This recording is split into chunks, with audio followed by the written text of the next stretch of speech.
दोस्तों, मरहूम जनरल हमीद गुल पाकिस्तानी धरती का वो सपूत है जिसके बारे में अमेरिकी इंटेलिजेंस एजेंसी CIA ने कहा था कि ये दुनिया के 9 बड़े दिमागों में से एक है। 9/11 और वर्ल्ड ट्रेड हादसे के बाद हमेशा इसको अंदरूनी साजिश कहने की वजह से इन पर अमेरिका जाने पर पाबंदी लगा दी गई थी। स्पाई मास्टर के निक नेम से अपनी पहचान बनाने वाले जनरल हमीद गुल ने कहा था कि एक मोमेंट के लिए सुपर पावर सिर्फ अल्लाह की ज़ात है। मैं टैंक बनाने नहीं, टैंक छोड़ने आया हूँ। ऐसा हमीद गुल ने क्यों कहा था, जानिए इस वीडियो। आगे बढ़ने से पहले नए आने वाले दोस्तों से दरख्वास्त है कि चैनल को सब्सक्राइब करते हुए साथ मौजूद बेल आइकन पर क्लिक कर दें।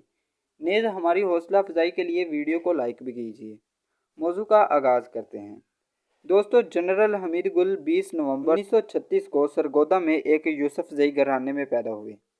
उनके वालिद मोहम्मद खान एक किसान थे। उन्होंने इब्तदाई तालीम अपने गांव के एक स्कूल से हासिल की। आला तालीम के लिए लाहौर आए और गवर्नमेंट कॉलेज लाहौर में दाखिला लिया, जिसके बाद कॉलेज से रावियंस का खिताब मिला। कॉलेज से इंटरमीडिएट के बाद उन्होंने 1956 में पाकिस्तान मिलिट्री एकेडमी का कोल में ट्रेनिंग के लिए दाखिला लिया। 18th PMA long course pass करने के बाद ये बाकायदा पाक फ़ौज का हिस्सा बने और अपने शानदार कैरियर का आगाज़ किया। दोस्तों, एक दिलचस्प बात आपको बताते चले कि हमीद गुल ने हर ओहदे की प्रमोशन पहले ही हासिल कर ली और इसके लिए दरकार कोर्स बाद में मुकम्मल किया।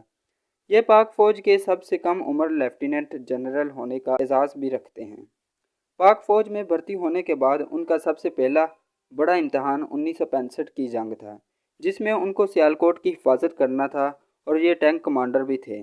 इनकी क़यादत में पाक फ़ौज ने चविंडा के मुकाम पर दूसरी जंग अजीम के बाद दुनिया के सबसे बड़ी टैंकों की जंग में हिस्सा लिया। तारीख में ये टैंक बैटल ऑफ चविंडा के नाम से मशहूर है। पाकिस्तान फ़ौज के टैंक कमांडर जनरल हमीद गुल की क़यादत में भारत को नाको चने चबवाए।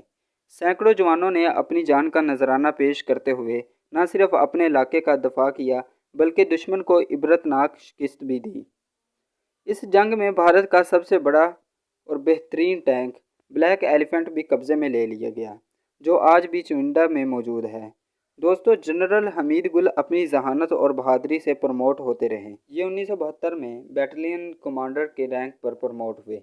1978 में ब्रिगेडियर रैंक पर प्रमोट हुए और जब ब्रिगेडियर बने तो उन्होंने बरतानिया की द रॉयल मिलिट्री एकेडमी में मिलिट्री कोर्स करने से ये कहकर इनकार कर दिया कि अंग्रेज़ कौन होता है मुझे जंग सिखाने वाला। वतन का दफा अपनी मिट्टी के जिस फहम से आता है वो मेरे खून में दौड़ता है।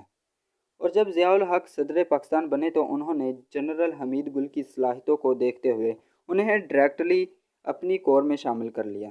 जब उन्हें DGMI बनाया गया तो ये अपने ओहदे का चार्ज संभालने रावलपिंडी एयरपोर्ट पर उतरे तो उनकी हिफाजत के लिए 10th कॉर्प्स के दस्ते ने उन्हें घेरे में लेना चाहा तो उन्होंने बेमिसाल तारीखी जुमला बोला कि तुम्हारी माओं ने तुम्हें वतन की हिफाजत के लिए पैदा किया है, हमीद गुल की हिफाजत के लिए नहीं। वो जब तक फ़ौज में रहे कभी अपनी हिफाजत के लिए गार्ड्स नहीं रखे। उन्होंने 1987 में आसिफ नवाज जंजुआ और जनरल अख्तर के साथ मिलकर साबिक सुपर पावर सोवियत यूनियन को तोड़ने का फ़ैसला किया। जनरल हमीद गुल ने रूस के नक्शे पर कुछ लाइनें खींची और बताया कि किस किस जगह से टूटेगा और दुनिया ने देखा कि उनकी ये बात सच साबित हुई। सेंट्रल एशिया में 6 मुसलमान रियासतों ने रूसी तसल्लुत से आज़ादी हासिल की, जिनमें Kazakhstan, Uzbekistan, Kyrgyzstan, Turkmenistan, Tajikistan और अज़रबैजान। ये वस्त एशियाई रियासतें आज मुसलमानों के पास हैं और आज़ाद खुद मुख्तार हैं। जनरल हमीद गुल ने इस बात को गलत साबित किया कि बर्फ़ानी रीछ जहाँ जाता है वापस नहीं लौटता। 1989 में उन्हें ISI के चीफ के ओहदे से हटाकर मुल्तान कोर कमांडर के तौर पर लगा दिया गया।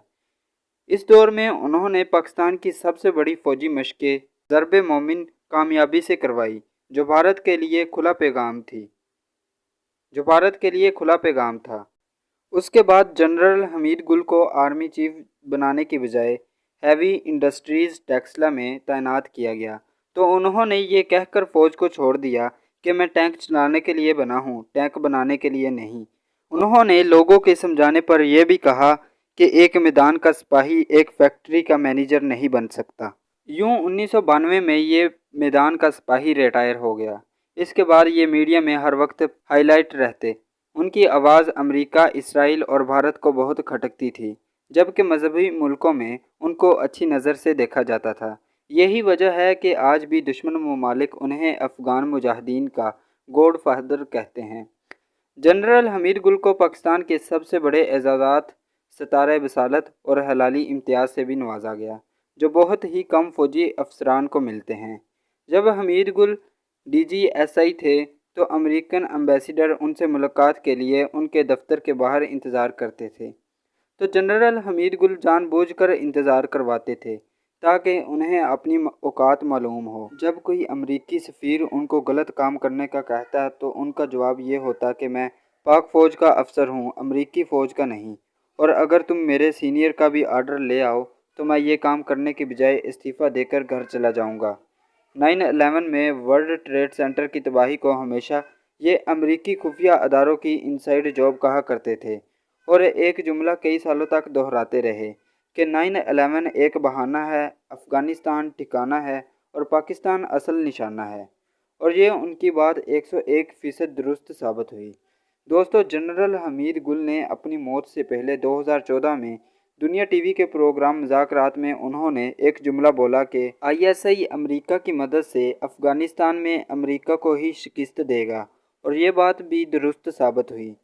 جنرل حمید گل نے یہ بھی کہا کہ امریکہ جب بھی افغانستان سے بھاگے گا، پاکستان میں سب سے پہلا کام ریجم چینج آپریشن ہوگا اور پاکستان کو سیاسی اور معاشی طور پر غیر مستحکم کیا جائے گا۔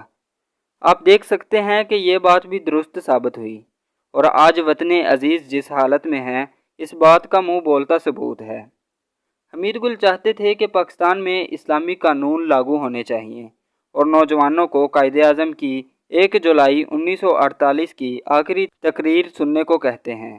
15 اگست 2015 کو جنرل حمید اپنی فیملی کے ساتھ مری جا رہے تھے کہ رستے میں ان کی طبیعت بگڑی اور ان کو برین ہیمرج ہو گیا اور ان کا انتقال ہو گیا۔